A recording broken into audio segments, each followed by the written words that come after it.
Hi everyone, Cardinal Matt Stater with the Ecumenical Order of Christ. Today I'm going to continue reading from the Return of Christ book, and today it will be chapter 23, which is found on page 41 for those of you reading along at home.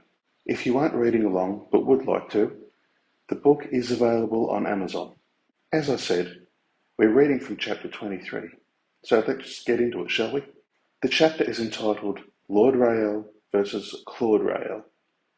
First and foremost, Claude RayEl is a man pretending to be the Messiah. Lord RayEl is scripturally and prophetically proven to be the true Messiah. You would be wise not to get the two confused. 2,000 years ago, there were also two men by the name of Yeshua. One, originally known as Yeshua bar Abba, was a violent rebel, murderer, and thief, whilst the other, Yeshua ben Yosef, taught love and peace. Both men were arrested at around the same time and were put to trial by Pontius Pilate. He offered the crowd the choice to free one of the two men and to crucify the other.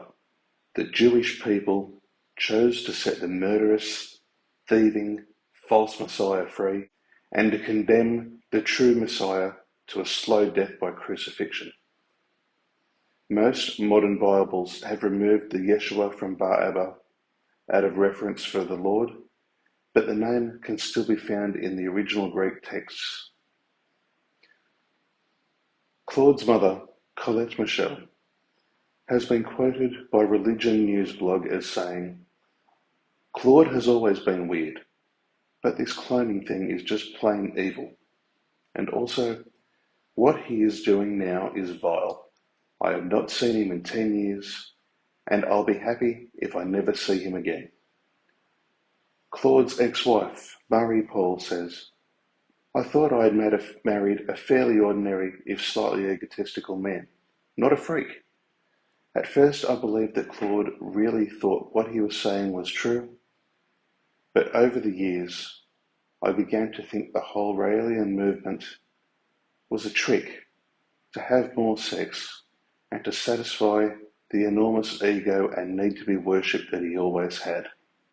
She went on to say, "He is a very cynical, manipulative and charismatic man. I just did not have the strength to leave. Looking back, it is extraordinary what I tolerated. He was only at home for about half of our marriage. The rest of the time, he was traveling the world, preaching and gathering disciples. When he was at home, he slept with hundreds of women, a new one every day, all pretty young devotees who thought he was some kind of god. He wouldn't stop having sex even if I walked into the room. He made me cook for them and clean up after them."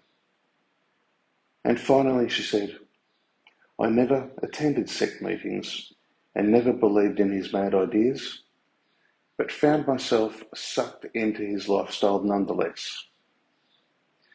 Those quotes are again from Religion News blog and show the distinct difference between just one of the warned false messiahs and the true one who fulfills the prophecies of Christ's return.